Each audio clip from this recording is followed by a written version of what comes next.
Cando queiras. Vale, hola, buenas. Yo me llamo Alberto Martínez, soy profesor en el Colegio Compañía de María de Santiago de Compostela. Desde hace unos años en nuestro colegio llevamos a cabo un programa de formación de escolares aprendiendo RCP. Es un proyecto que nos parece súper bonito, súper formativo. Con este proyecto lo que intentamos es que todos los años los niños desde primero de primaria hasta primero de bachillerato vayan adquiriendo habilidades en relación a el RCP, atragantamientos y diferentes maniobras de primeros auxilios. Los más pequeñitos empiezan con actividades que son más lúdicas, con juegos, con figuras, y a medida que vamos avanzando en los cursos lo que estamos haciendo es ir progresando en diferentes contenidos hasta llegar al ciclo de bachillerato.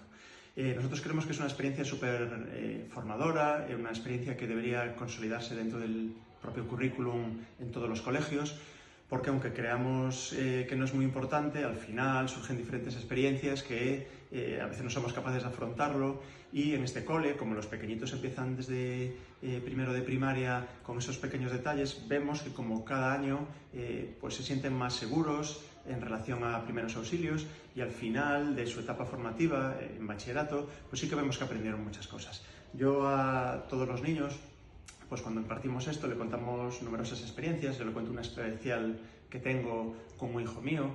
Cuando yo estaba en la guardería, ese primer año que empezamos con 2 añitos, pues tuvimos unas jornadas de puertas abiertas con todas las familias.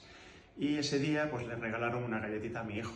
¿Qué ocurrió? Que mientras la tomaba se atragantó con ella. Yo en ese momento no estaba cerca de él, pero escuché a mi mujer que se ponía nerviosa y claro, con el estrés de ver a tu hijo que se está atragantando, reaccioné como pude, estuve casi un minutito, un minuto y medio para intentar que se desatragantara, y al final fue capaz de escupir la galleta.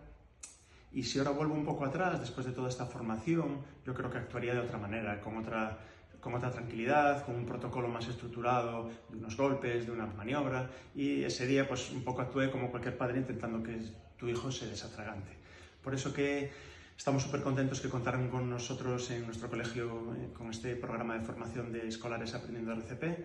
Creo que es una formación súper bonita, súper interesante, que al final, tanto profes de educación física que estamos formándonos todos los años en esto, como todos nuestros alumnos que al final van adquiriendo unas habilidades, pues esto hace que en el día a día, pues al final en la sociedad, pues si ocurriera cualquier cosa, pues tengan esa capacidad de por lo menos llamar a un 061, de intentar hacer una maniobra en la medida de lo posible. Entonces, yo creo que es un súper proyecto y es un acierto que se haga en los colegios. Pues vale, con esto pues me despido y nada, muchas gracias.